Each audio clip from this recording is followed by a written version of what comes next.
मैं आपके आइडियाज का स्वागत करता हूँ और उनमें दिलचस्पी लेता हूँ, लेकिन मेरे पास छोटे आइडियाज लेकर मत आइए। मेरे पास वही आइडियाज लेकर आइए जो हमारे भविष्य से मैच करे। यह लाइन है अर्नोल्ड श्वार्ज़नेगर की। अपने जीवन के सभी उतार चढ़ाव के ज्ञान को इन्होंने एक इवेंट में सिर्फ 10 मिनट में एक ऐसी स्पीच दी थी जिसने आज करोड़ों लोगों के जीवन को बदल कर रख दिया। लेकिन अर्नोल्ड की ये स्पीच इंग्लिश में है, तो आज की इस वीडियो में मैं इस स्पीच को हिंदी में कन्वर्ट करके आप तक पहुंचा रही हूँ। तो चलिए शुरू करते हैं। आज मैं यहाँ सक्सेस के बारे में बात करने आया हूँ। मैं कॉलेज जाता था, मैं दिन में 5 घंटे वर्कआउट करता था। मैंने कंस्ट्रक्शन कंपनी में भी काम किया है, क्योंकि उस टाइम बॉडी बिल्डिंग में पैसा नहीं था। मेरे पास फूड सप्लीमेंट और इक्विपमेंट खरीदने के लिए पैसे नहीं होते अगर मैं कंस्ट्रक्शन में काम नहीं करता, तो वो मुझे करना पड़ा। साथ ही साथ मैं कॉलेज जाता था और जिम भी जाता था, और हफ्ते में 4 दिन नाइट में 8 बजे से 12 बजे तक एक्टिंग क्लास भी लेता था। और इतना सब करने के बावजूद मैंने 1 मिनट के लिए भी खाली टाइम निकाल कर रिलैक्स करने का बहाना नहीं बनाया। 1 सेकंड भी मैंने वेस्ट नहीं किया, और यही रीजन है कि आज मैं यहाँ खड़ा हूँ। 20 साल की एज में मैं फर्स्ट टाइम लंदन चला गया और मिस्टर यूनिवर्स कॉन्टेस्ट जीता, और वो भी as a youngest contested of Mister Universe. और इतना सब कुछ मैं कर पाया हूँ क्योंकि मेरा एक गोल था, एक विजन था। अगर तुम्हारे पास एक गोल नहीं है, एक विजन नहीं है, तो तुम्हें पता नहीं चलेगा कि तुम्हें कहाँ जाना है, और फिर तुम भटकते रहोगे और कभी वहाँ नहीं पहुँच पाओगे जहाँ तुम्हें जाना है। एक सर्वे के हिसाब से अमेरिका में 74% लोगों को अपनी जॉब पसंद नहीं है। वो जॉब इसलिए नहीं कर रहे हैं क्योंकि वो उनकी ड्रीम जॉब है, या वो उस जॉब तक अपने पैशन को फॉलो करते हुए आए हैं। वो बिना किसी गोल के, बिना किसी डायरेक्शन के घूम रहे थे, और उन्हें कहीं जॉब ओपनिंग दिखाई दी, अप्लाई कर दिया और सिलेक्ट हो गए। क्योंकि बिल्स पे करने के लिए काम तो करना ही पड़ता है। लेकिन जब काम करना शुरू किया तो पता चला कि ये एक बोरिंग रूटीन बन गया, मजा नहीं आ रहा था। अब क्या करेंगे ये लोग? सोचकर देखो, सिर्फ 26% लोग ही अपने काम को पसंद करते हैं और पूरे पैशन के साथ में कर रहे हैं। लोग मुझसे पूछते थे जब वो मुझे घंटों हैवी वर्कआउट करते देखते थे कि आप 5-5 घंटे, 6-6 घंटे वर्कआउट करते हो, बट आपके फेस पर हमेशा एक स्माइल दिखाई देती है। जबकि दूसरे लोग जो आप जितनी मेहनत करते हो, बट उनकी फेस की 12 बजी रहती है। ऐसा क्यों? और मैं कहता था कि मुझे बस अपना टारगेट दिखाई देता है, और उस टारगेट के लिए मैं ये सब करता हूँ, और इससे मुझे थकान नहीं बल्कि खुशी होती है। और इसलिए हमेशा मेरे चेहरे पर एक स्माइल रहती है। मेरा हर रेपुटेशन, हर सेटअप एक्सरसाइज उस गोल की तरफ एक स्टेप और पास ले जाता था। मैं रात को सो नहीं पाता था एक्साइटमेंट के कारण। सोचता रहता था कि कब फिर से जिम जाकर वो 500 पाउंड स्क्वाट कर पाऊंगा। एक्साइटेड रहता था हर दिन जाकर वो 500 पाउंड बेंच प्रेस करने के लिए। मैं चार्ज रहता था ये सोचकर कि कितना जल्दी सुबह हो और मैं सेटअप्स के 2000 रेपुटेशन फिर से कर पाऊं। एक चीज मैं आपको बता दूं कि अपने गोल को विजुलाइज करने से और उसके पीछे फोकस तरीके से फॉलो करते रहने में एक तरह का मजा आने लगता है। फिर वो दौड़ भाग थकान नहीं बल्कि मजा देती है। आप थक नहीं सकते, सो लाइफ में एक पर्पस होना बहुत जरूरी है। मोहम्मद अली को मैंने अपनी आंखों से जिम में रगड़ रगड़ कर मेहनत करते देखा है। एक बार एक रिपोर्ट सपोर्टर ने उन्हें जिम में सेटअप करते हुए देखा, तो पूछा कि वो इन सेटअप कर लेते हैं। तो मोहम्मद अली ने जवाब दिया, वो तब काउंट करना स्टार्ट करते हैं जब बॉडी फेन करने लगती है। इसको बोलते हैं हार्ड वर्क। हार्ड वर्क से कोई नहीं बच सकता जो लाइफ में कुछ करना चाहते हैं। कोई फर्क नहीं पड़ता कि तुम कितने बड़े बाप की औलाद हो, रगड़ कर मेहनत करो। कोई मैजिकल दवा नहीं है जिसे तुम खा लोगे,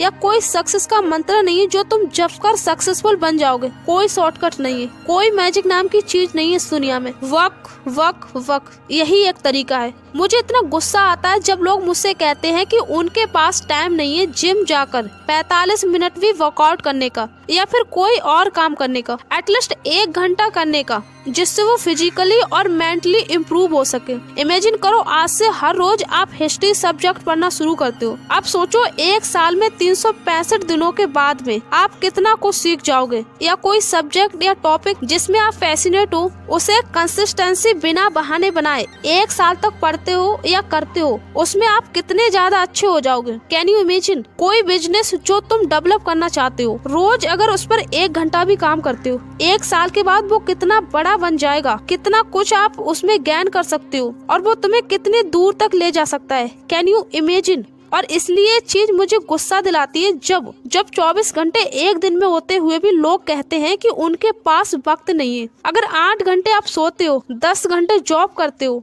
या कोई काम करते हो, तो 4 से 5 घंटे फिर भी आपके पास बचते हैं। क्या करते हो उस टाइम का? लोगों से मिलते हो, खाना खाते हो, एंटरटेनमेंट करते हो या कुछ और। पर तुम्हें ये क्लियरली समझ आ रहा होगा कि कितना सारा टाइम एक साल में हमारे पास निकल कर आता है। हम ये सारा टाइम ऐड करके देखें। अगर तुम अपने टाइम को ऑर्गेनाइज करके, अपने काम को ऑर्गेनाइज करके देखो तो तुम्हें समझ आएगा कि कितना सारा टाइम तुम वेस्ट कर देते हो। मुझे नफरत है प्लान बी से। मैं बताता हूँ क्यों। क्योंकि हमारे पास में काम करने वाले कम होते हैं और डाउट करने वाले ज्यादा। ऐसा डाउट करने वाले और हमारे कॉन्फिडेंस को तोड़ने वाले लोग हमारी लाइफ में हर स्टेज पर मिलेंगे। उन्हें कैसे हैंडल करना है वो हमें अच्छी तरह आता है। पर प्रॉब्लम तब आती है जब हम खुद पर डाउट करने लग जाते हैं और हमें प्लान बी की जरूरत फील होने लगती है। ये चीज सबसे डेंजरस है, सेल्फ डाउट। बिकॉज अब तुम ये कह रहे हो कि अगर मेरा प्लान ए वर्क नहीं करेगा तो मेरे पास बैकअप में प्लान बी होना चाहिए, और वो मेरे पास है। यानी जैसे ही तुमने प्लान बी के बारे में सोचना शुरू किया, तुम्हारा अटेंशन डाइवर्ट हो गया प्लान बी की तरफ। और ये एक क्राइम है।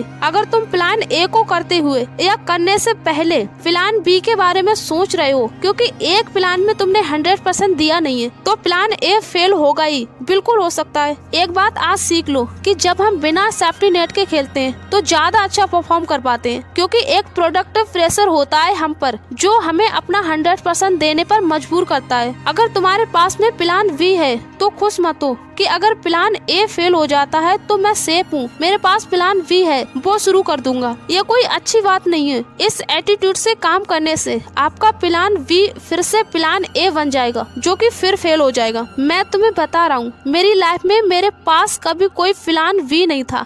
मैंने अपनी कमिटमेंट दी थी full time body building champion बनने में। मैंने फुल कमिटमेंट की थी खुद से कि मैं अमेरिका में सर्वे करके दिखाऊंगा।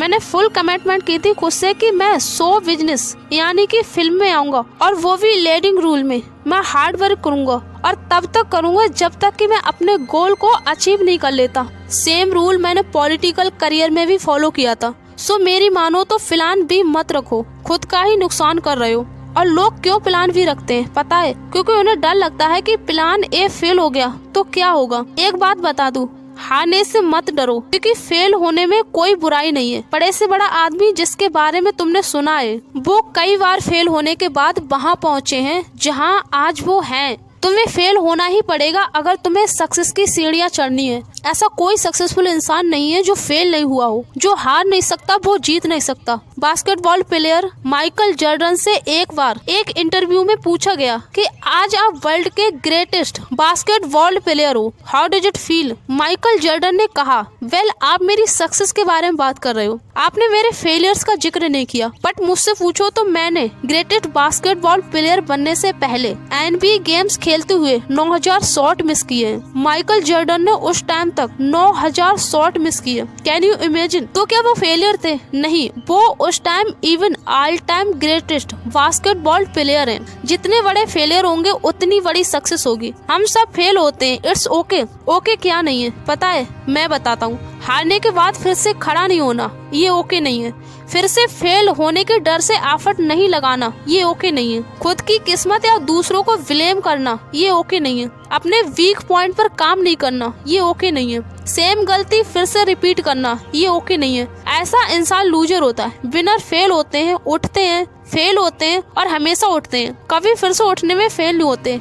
वही असली विनर होता है। मैं खुद बॉडी बिल्डिंग चैंपियन में फेल हुआ हूँ, वेट लिफ्टिंग चैंपियन में फेल हुआ हूँ, पावर लिफ्टिंग चैंपियन में फेल हुआ हूँ। मैंने ऐसी मूवी भी की है जो किसी ने नहीं देखी, बकवास थी और बकवास रिव्यूज मिले। मैं इलेक्शन में बुरी तरह से हारा हूँ। मेरी अप्रूवल रेटिंग कैलिफोर्निया में 28% तक नीचे आ गई और फिर से रेटिंग ऊपर आ गई और मैंने गवर्नरशिप जीत ली। हम सब हारते हैं, इट्स ओके। इसलिए कहता हूँ हारने से मत डरो, क्योंकि हारने की चिंता करोगे तो वहीं रुक जाओगे। हमेशा टेंशन में रहोगे तो लाइफ में अच्छे डिसीजन नहीं ले पाओगे और काम पर फोकस नहीं रह पाओगे और लाइफ में कहीं नहीं पहुंच पाओगे। हारने के डर से आप वो कर ही नहीं पाओगे जो आप करना चाहते हो। So relax, it's okay if you fail, but फिर से जान लगा दो। जो भी तुम्हारे पास है सब लगा दो, आज नहीं तो कल, देर से ही सही, लेकिन सक्सेस को तुमसे अलग कोई नहीं कर सकता। सक्सेस तुम्हारी है।